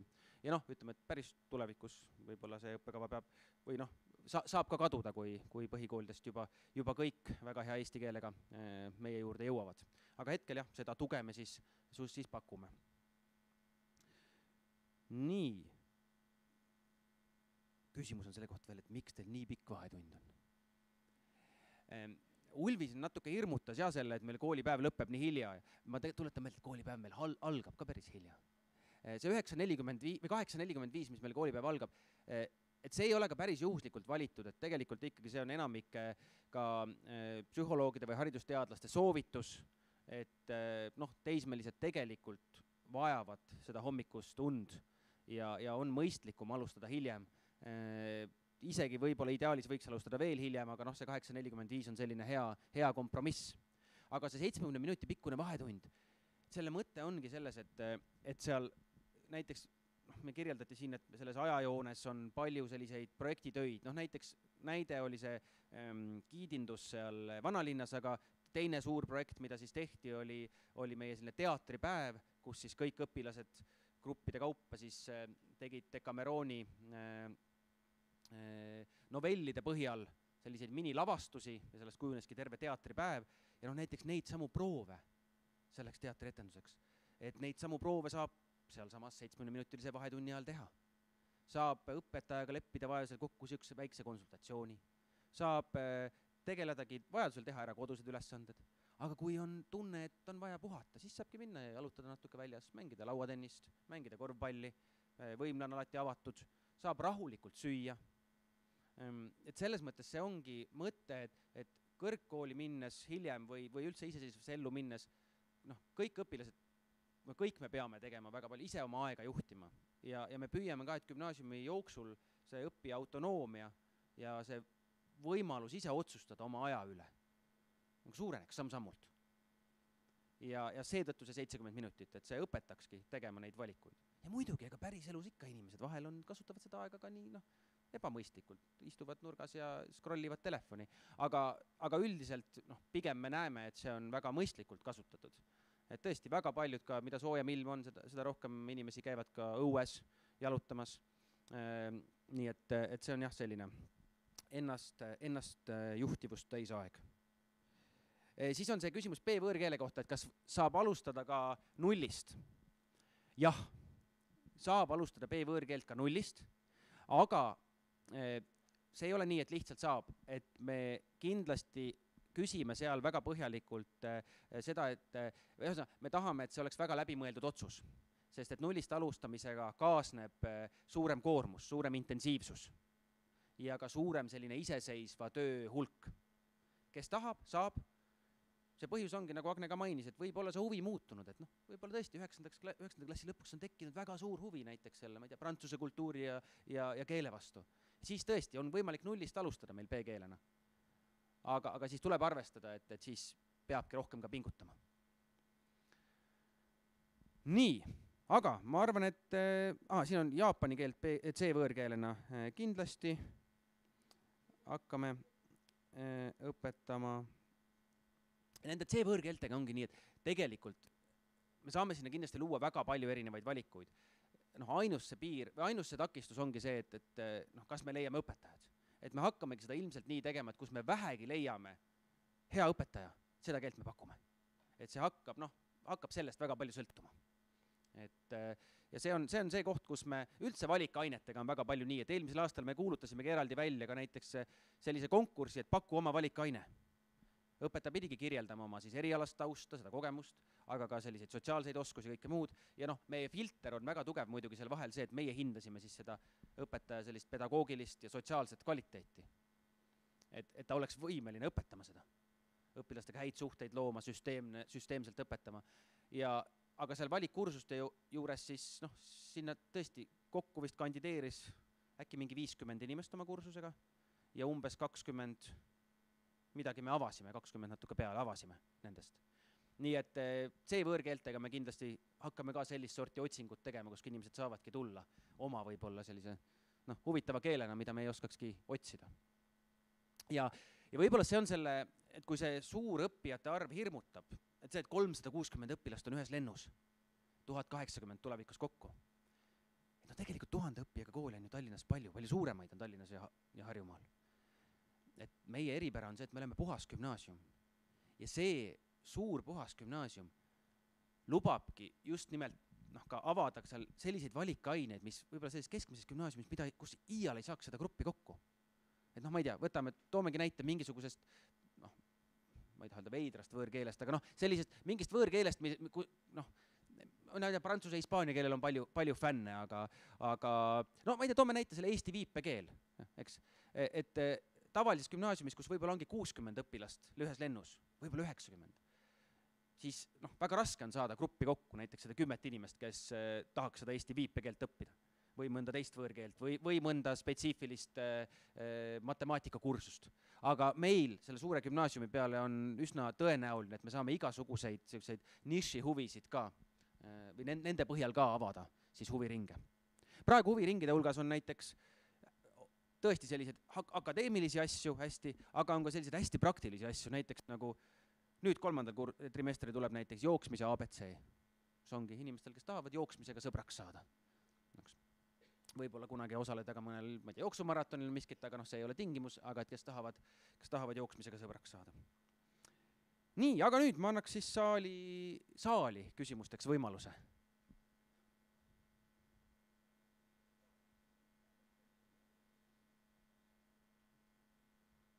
Küsige, julgelt.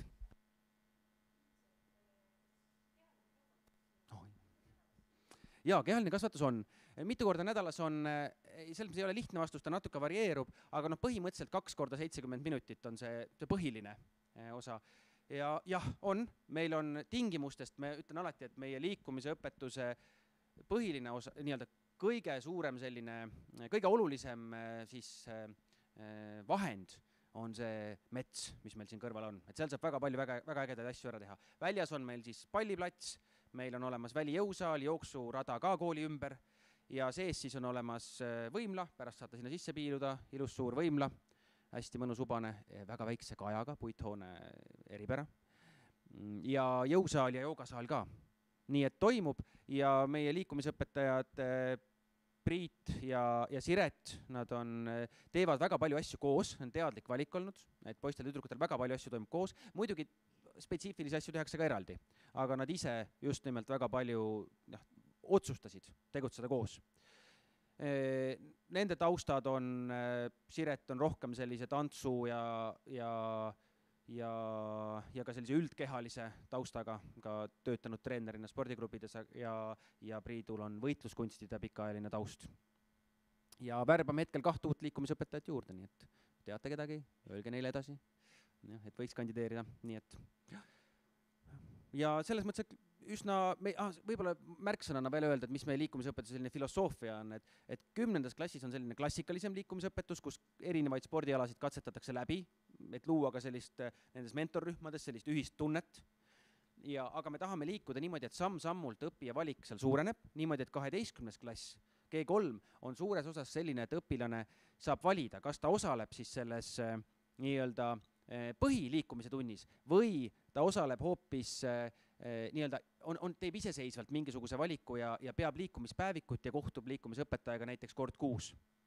Et me tahame, peamine siht on see, et iga üks, kes gümnaasiumi lõpetab, et tal oleks liikumise harjumus ja oskus iseseisvalt oma keha eest hoolt kanda.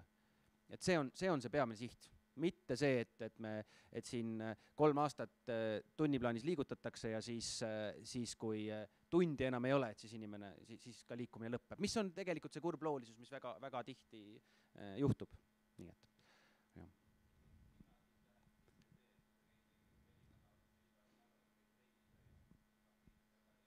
Jah, just. Ja see on, selles mõttes, ma ütlen, et kuna me natukene täpne reeglistik on meil paika panemata, kuidas saab siis seda asendada, aga jah, see oleks ilmselt näide, mis sinna alla läheks.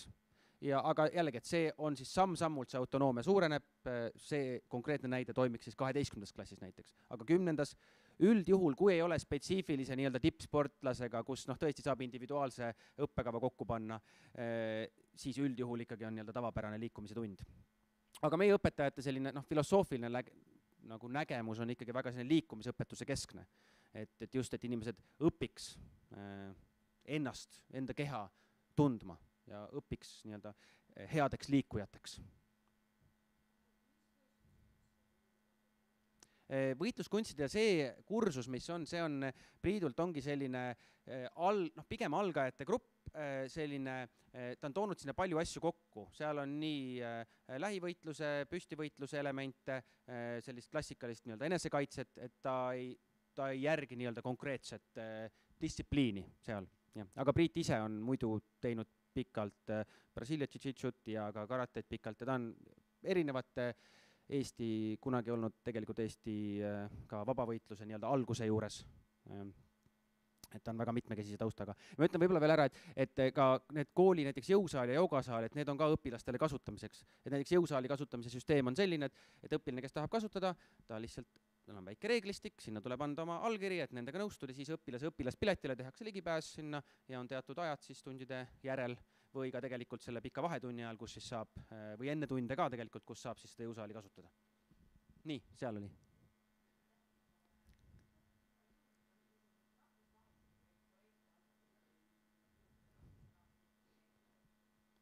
On, jah. Meil on mitmeid olnud, meil on ka esimesed õpilasvahetused, või mitte õpilasvahetused, vaid õpilaste sellised väljasõidud olnud.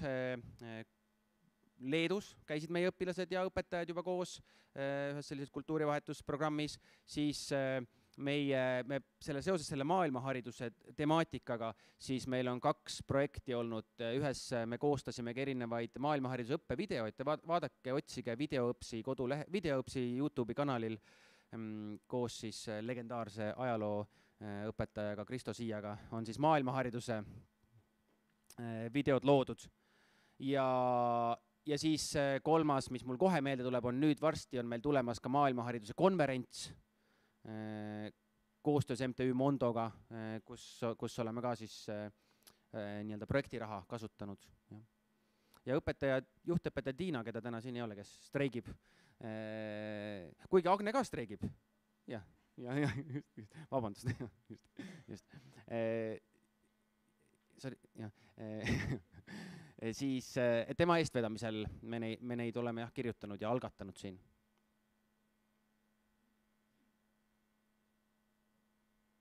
Siit kõigepealt ja siis, jah. Küsi.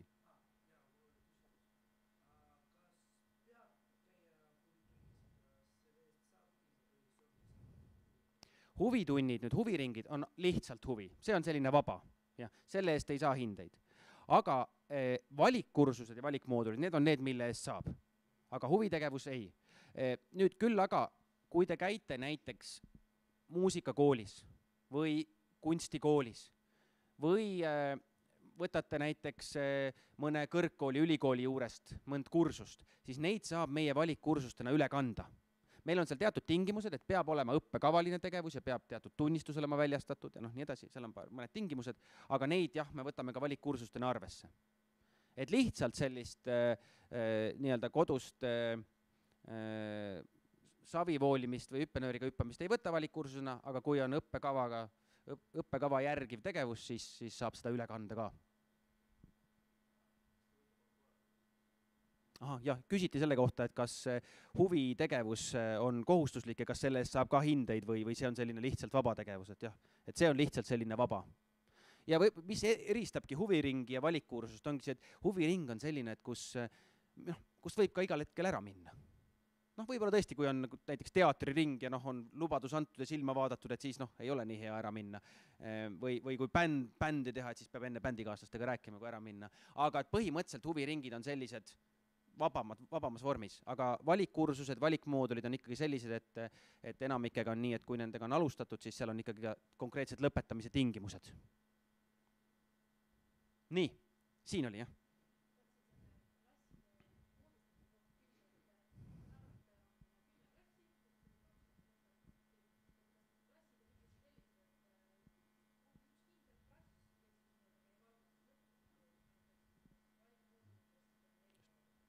just nii ongi. Ja eks see ongi, et kõige tihedamalt koos käiv grupp ongi see 18-liikmeline mentorgrupp. Aga jah, tihti tavaliselt 2 mentorgruppi moodustavad ikkagi väga tiheda nagu paari.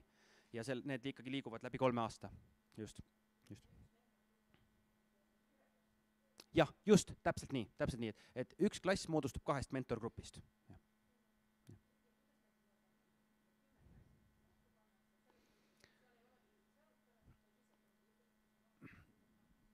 Oi, Annel on selle kohta väga suur süsteem, aga lühidalt ma ütlen, et seal on selles mõttes, et kõigepealt me püüame, et oleks mingit sorti sooline tasakaal, et ei satuks eraldi poisteklassi või miskit. Siis teine asi, me proovime, et ei oleks nii, et on keegi meie, ma ei tea, Kalamaja põhikooli klass või miskit sellist, et oleks selline uus algus kõigile. Me eelmine aasta ütlesime ka, et kui on üks sõber, kellega sa tahad saada ühte klassi, et siis sellised me püüame võtta arvesse.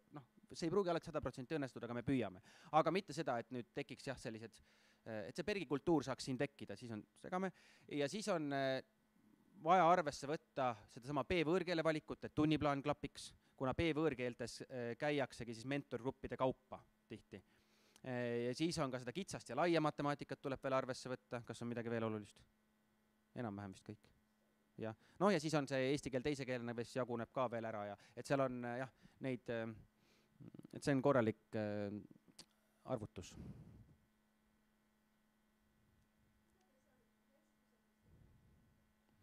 Küsimus oli selle kohta, et mida me vestlusel kõige rohkem hindame. Hindame, see konkreetne, ma ütlen, et need maatriks on ka, ja need küsimused, teemad on ka kodulehel kätte saadavad. Aga lühidalt öeldes me hindame seal esimese, võib-olla kõige olulisema asjana seda, kas õppija on teadlik, kuhu tuleb. Kas ta on aru saanud, mis kool see perg selline on? Võib ju, saladuskatte all, kui te seda edasi ei räägi, siis et tegelikult me ju tahame aru saada, et kas õppija, kas see on tema teadlik valik või see on see, et teda on siia vanemad udjanud. Või ta teeb selle valiku lihtsalt, et ta elab siin kõrval ja lihtsalt mõtleb, et saaks kõige vähem käia. Et me tegelikult tahame, et pergi valikut tehtaks teadlikult, kuna paljud asjad, mida me siin teeme, me teemegi natuke omamoodi. Aga me hindame ka sellist üldist suhestumist selliste ühiskondlike väljakutsete probleemidega. Me ei küsi seal vestlusel selliseid faktiküsimusi, millal oli Prantsuse revolutsioon. Seda võib-olla, ainus võib-olla, mida me küsime.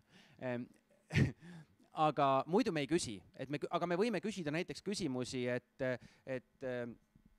mis, ma ei tea, näiteks viimase aasta sellistest aktuaalsetest teemadest on sulle südamelähedane või mis sind on kõnetanud.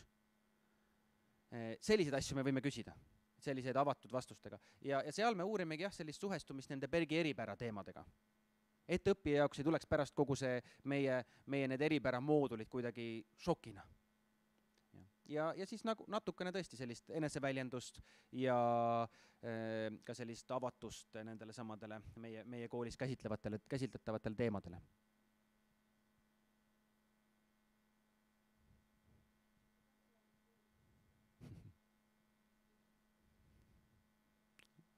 Küsiti, mis tingimustel tohib puududa. Ei tohi. Välja arvatud, kui sa oled õpetaja ja streigid. Aga tegelikult on nii, et meil on selline süsteem.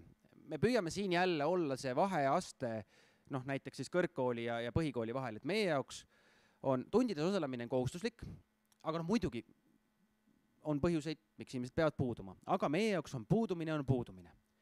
Ja meie ei tee vahet, kas on puudutud sellepärast, et Selveris läks liiga kaua või sellepärast, et on haigus. Meie jaoks on puudumine läheb kirja puudumisena. Nüüd, meil on kehtestatud teatud sellised sammud, mida me teeme. Näiteks 20 puudutud tunni korral toimub teatud inimestega vestlus. 40 korral järgmine ja kuni lõpuni, põhimõtteliselt seal on, mis see on, kas 60 või 80-ga võib koolist ära saata? 80 tunniga võib koolist ära saata.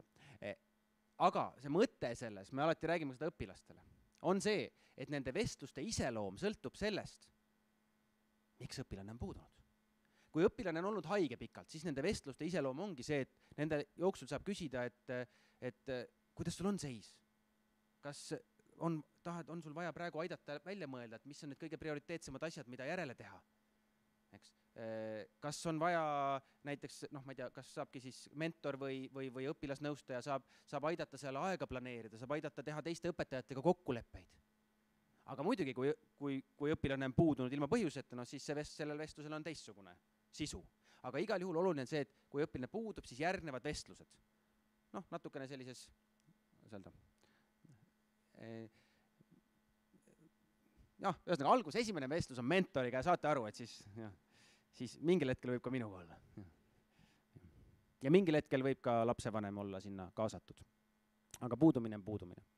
Ja noh, nüüd mis puudutab seda puudumiste osa, mis ongi, ma ei tea, näiteks rahvusvahelised, kes tegelebki, ma ei tea, mingit sorti tippspordiga või mingit muud, ma ei tea, muusikaga näiteks ja ongi vaja rahvusvaheliselt laagrites olla või reisida, siis me püüame nende asjade suhtes olla väga paindlikud, aga need on kõik siis lahendatavad individuaalsete kokkulepete kaudu. Üldiselt, kui õppetöö on korras ja sellised asjad on põhjendatud, siis me oleme alati leidnud lahendused.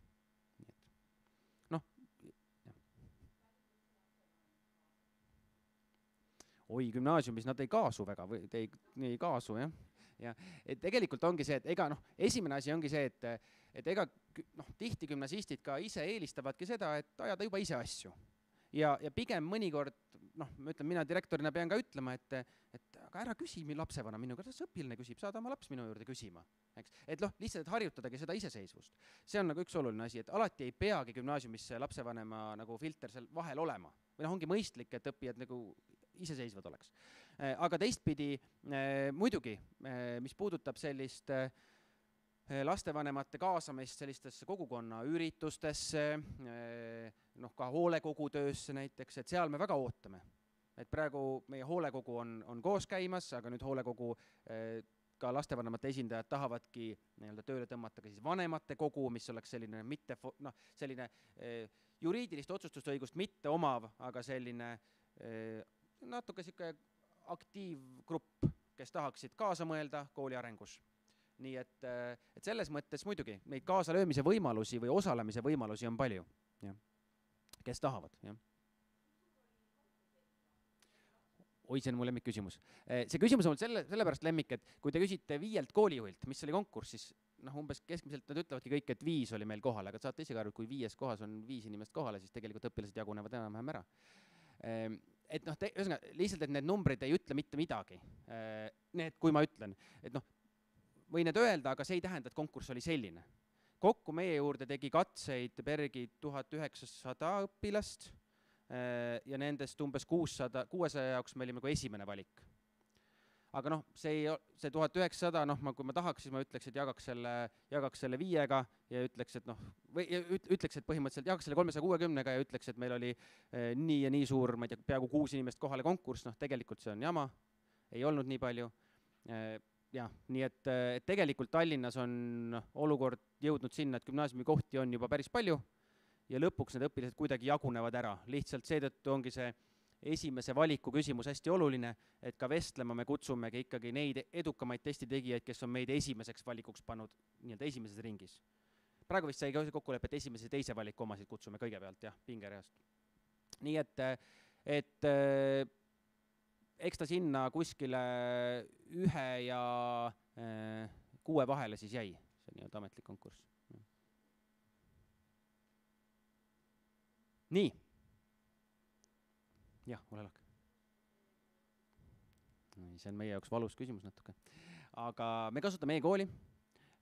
Seal, see pettum, nägin seda nagu. Aga seal on praktilised põhjused, miks me e-kooli kasutame. Et seesama näiteks, me väga kaalusime seda ja e-kooli kasuks jäi siis otsus just nimelt sellepärast, et meil toimub see valik moodulite ja ainete jagamine koolide vahel, et seal on see õpilaste ülekanne lihtsam, et ei pea diplomitega jooksma ühest kohast teise, et lõpuks, kui meil ongi 1080 õpilast ja kõik kuskilt mujalt võtavad ja peab neid asju üle kandma, et et sellist bürokraatlikku survet vähendada, ja siis me tegime selle otsuse. Aga eks nende süsteemide osas me oleme, ütleme, et eks me oleme ka ideaalse süsteemi otsingul veel. Nii et.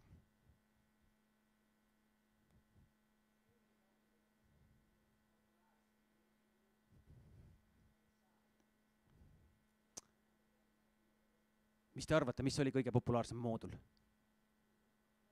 Olete kuulnud seda kuskil juba, jah? Küsimus oli see, et kas on mõned eriti populaarsed moodulid ja kas võib ka ilma jääda. Lühike vastus on see, et tõesti, kui me alguses saatsime sisse saanutele 360 õpilasele siis sellise eelküsimuse, et märkige ära oma huvi, see oli suve alguses siis. Tähendab, esimesed 3 eelistust pidid õpilased märkima ja et lihtsalt me saaks aru, kui suur huvi on, siis umbes 1/3 õpilastest pani esimeseks valikuks psühholoogia.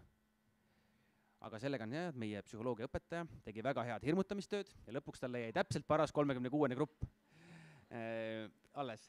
Nii et ühesõnaga ta ütles, et psühholoogia on kvantitatiivne andmeanalüüs, ajuteadus, mitte energiaringid ja eks, et ühesõnaga nali naljaks, aga ühesõnaga ta selgitas, et see on selline nagu teaduspõhisem lähenemine ja seal kõrval on meil selline praktilisem, küll siiski tõendusteaduspõhine, aga praktilisem selline praktilise enesehoiu moodul, et need õpilased, kes tahtsidki lihtsalt, mitte ei huvitunud võib-olla sellisest psühholoogia teooriast, vaid rohkem tahtsidki tegeleda enda harjumuste kujundamisega, liikumise, toitumise, kõige sellega, et seal on meil selline praktilise enesehoiu moodul kõrval. Aga nüüd vastus sellele, et me võtsime sihiks, et igaüks saaks vähemalt nagu esimese 3 prioriteedi hulgast 18 valikut ja et esimese 3 hulgast igaüks saaks. Ja see õnnestus ilusti. Esimest valikut kõik ei saanud kahjuks, jah? Aga ikkagi läks päris hästi. Me püüame nüüd ka uueks aastaks neid eelmise aasta valikuid arvesse võtta. Ja mõnel juhul me siis ütlemegi, et kui sa ühel aastal ei saanud, et siis saad teisel aastal võtta. Et eks me püüame neid mooduleid luua ka nii, et kui me näeme, et kuhugi on väga-väga suur huvi, et siis me lihtsalt püüame järgmiseks aastaks teise gruppi ka luua. Või siis mõnel juhul ongi nii, et on moodul, aga siis seal tegelikult on ka sarnase teemaga üksikvalikkursus, et kui sa moodulit ei saanud hetkel, võtad siis oma teise valiku mooduli ja saad selle üksiku valikkursuse võtta. Nii et, aga suhteliselt populaarsed olid ka ikkagi programmeerimine, inseneeria, sisekaitse oli populaarne väga, jah. Nii et, põhimõtteliselt, nagu näete, et lõpuks õpilased jagunesidki päris mõnusalt laiali. Aga grupid on nendes moodulites ka, nad on erineva suurusega, et sõltuvalt ka sellest õppimise viisist, et mõnel juhul ongi praktilisem näiteks fotograafia, videograafia moodul, et seal ongi vist, mis on 15 õpilast, et kuna see on hästi selline praktiline ja eeldab selle tehnoloogia olemasolu, et siis seal ei saa, nii et või siis näiteks meil nüüd valikainete nädalal kevadel on tulemas näiteks droonide moodul, kus siis õpitaksegi droonindust sügavuti tundma, et seal ka seal tehnoloogia seab piirid, on mingisugune 10 kuni 12 õpilast, kes siis sellega saavad tegeleda. Aga mõnel juhul kus siis on rohkem selline klassikalisem võib-olla klassiruumis õpe, kus saabki rohkem arutelusid teha ja selliseid vorme kasutada, et siis see on ka suurem grupp, 30 kuni 36 grupp. Ja mõnel juhul näiteks on ka nii, et lihtsalt konkreetne näide, et näiteks moodulid disain, mõtlemine infotehnoloogias, inseneeria, programmeerimine olid sellised, et nende moodul koosneb 3 kursusest ja esimene kursus oli nagu ühine. See oligi siis sellises suures, ligi 100 pundis ja seal oligi väga palju oli kaasatud just erinevate ettevõtete siis, kuidas öelda, mingite praktiliste väljakutsete jagajaid selles, et see oli selline, et selleks, et sellest teemast selline sissejuhatav ülevaade teha, siis käisidki väga paljudest tehnoloogiaettevõtetest, inseneeriaettevõtetest, startupidest inimesed kohtumas õpilastega.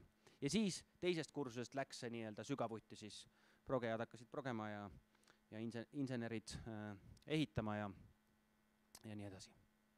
See inseneeria meil on rohkem, hetkel ta on selline robootika, mehhatroonika suunaline inseneeria, aga kindlasti tulevikus ka mingit sorti ehitusinseneeria on tulemas. Nii.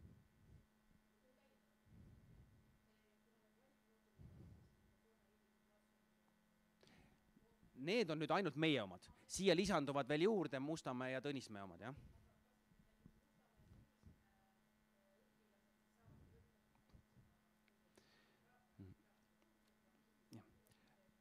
hetkel on nii, et 10. klassis meil on kokkulepe, et on ainult oma kooli moodulid. Et siis 10. klassis olid jagamisel valikkursused üksikud. Ja seal on meil ka piir peal, et me hetkel on see kokkulepe, et kuni 20% kohtadest on teistele koolidele, et 80% on oma koolile. Et noh, kui on seal mingis, ühesõnaga, nii see on. Jah, et kui on 20 kohta kursusel, et siis jah, 4 kohta näiteks on teistele registreerimiseks ja 16 meile. Nii veel.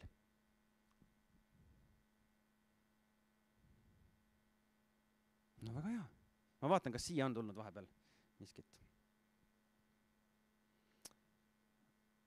Nii, siin on küsitud, vot siin on jah see praktiline küsimus, mis kellani saab koolis viibida. Hetkel on selline tavapärane asi 7-ni ja muus osas siis eri kokkulepped, et kui ongi mingit sorti bänd teeb proovi, siis ongi meil teada, et see bänd 4 päeviti teeb näiteks kauem proovi ja siis ta saab olla. Aga et nii-öelda lihtsalt ilma mingi muu kokkuleppeta on 7-ni. See on küsimus, kui õpilasel on üks märkus, kas tal on ikka võimalus kooli sisse saada? Ma ei oleks vist ühtegi kooli sisse saanud. Ei, no ikka jah, et ikka saab jah, et selles mõttes, et noh, seal need piirid on selgelt kehtestatud, et tõesti käitumise mitte rahuldava hindega meie kooli ei saa, aga muidu võib ikka olla mitte ideaalne. Siis on küsimus, et kui sain kutse õppima, aga riigieksami tulemus on alla 50%. Jah, see on meil tingimusena sees, et kui on alla 50% lõpueksami tulemus, et siis meil on õigus kutsest keelduda. Nii. Siin on nüüd siin on õpilasvarjuprogrammid 9. klassidele. Me hetkel ei ole, ütlen ausalt, et me ei ole seda hetkel planeerinud, aga samas me just täna mõtlesime, et nende infotundide huvi on nii suur, et meil oli juba nendesse koha peale 900 midagi õpilast registreerunud või inimest kokku registreerunud, et me ilmselt on mõistlik ühes või teises vormis jah, siin kas varjutamist või mingit sorti kooliga tutvumise avatud uste päevi veel teha. Nii et hoidke kodulehel ja sotsiaalmeedial silm peal, et me mingi vormi mõtleme välja, kuidas siin kevade jooksul saab veel Bergiga tuttavaks. Võõrkeelte õpperühmad, kui suured on, üldiselt kuni 18. Ja kui on küsimus siin jälle puudumiste kohta, aga uurin välja, kes see. Et kui on 20 puudumist ning tuleb vestlus, siis kas nende puudumiste all mõeldakse põhjuseta või põhjusega. Et kordne üle, et me ei tee vahet. Meie jaoks on puudumine. Täpselt samamoodi ka näiteks kui ülikoolis. Keegi ei küsi, miks see seal loengus või seminaris ei olnud. Oluline on see, et asjad on tehtud ja lihtsalt meie vahe ongi siis see, et me vestleme, kui on teatud puudumiste arv täis ja vestleme siis tooni ja vestluse teema valime vastavalt sellele, miks on puudutud. No ma toon selle näite kogu, et kui keegi on tõesti olnud selles, ma ei tea, Eesti jalgpallikoondisega rahvusvahelises laagris, tal on 20 või 40 puudumist täis, võib-olla ta on kõik korda teinud, aga ta tuleb sealt laagrist tagasi, siis see vestlus ongi see, et me räägime läbi, et kas kõik on joone peal, kuidas inimese väsimusega on, kas on vaja mingit sorti tuge. Võib-olla see vestlus ongi siis 7 minutit, tegelikult tundub kõik korras, kõik läbi räägitud, saame edasi minna, kokkulepped on pidanud. Ja teisel juhul, kui on puudutud põhjuseta, siis võite aimata, millest siis räägitakse. Nii, mis on teie koolis mitte rahuldavad hinded? Kui meie koolis öeldakse, et ka hinne 1 on positiivne.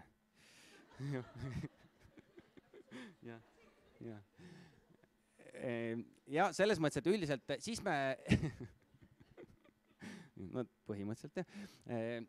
Selles mõttes, et see on ikka iga kooli õppekavas siis kirjeldatud, mis see nii-öelda positiivne tulemus on, et ükskõik mis hindamissüsteem, kas on numbrid, draakoni pead või lilled liblikad seal hindamissüsteemis, siis iga kooli õppekavas peab olema kirjeldatud, kuidas need suhestuvad selle klassikalise 1-5 hindamisega. Ja eks me siis vaatame seda suhet. Jah.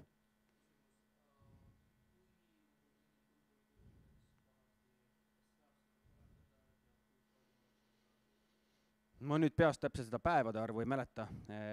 See on meie kooli koduleheküljes kirjas, kodukorras muidu, aga et muidugi saab parandada. Ja saab parandada ikka inimesed on haiguse tõttu mõnikord või mingil muul põhjusel saavad negatiivseid hindeid ja saab parandada ja samamoodi saab parandada negatiivset siis trimestri hinnet. Ja siis selle nii-öelda kokkuvõtvat perioodi hinnet saab samamoodi parandada. Ikka need võimalused on olemas. Et ega vigade tegemine ja ka läbikukkumine on normaalne osa õppimisest. Ja kui üldse läbi ei kukuks, siis ei ole piisavalt mugavustsoonist välja tuldud. Sellesse me ka siin usume, et vahel peab läbi kukkuma. Nii.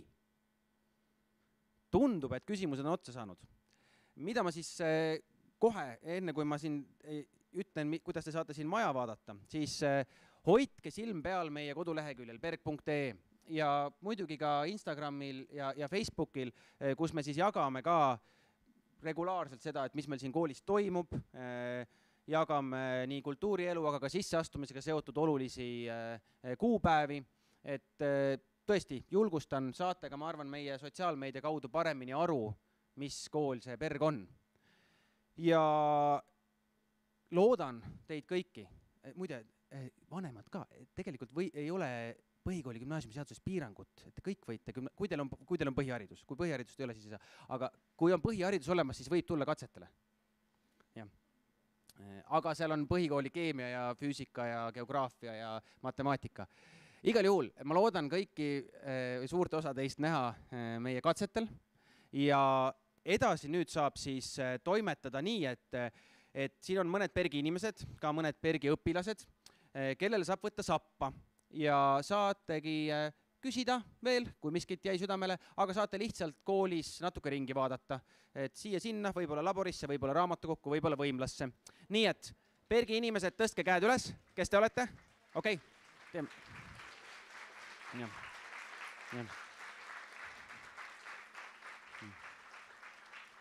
Ma saan aru, et see püsti seismine ei olnud tänuks, et te hakkasite minema, aga ma korraks käis see mõte läbi, et läks hästi.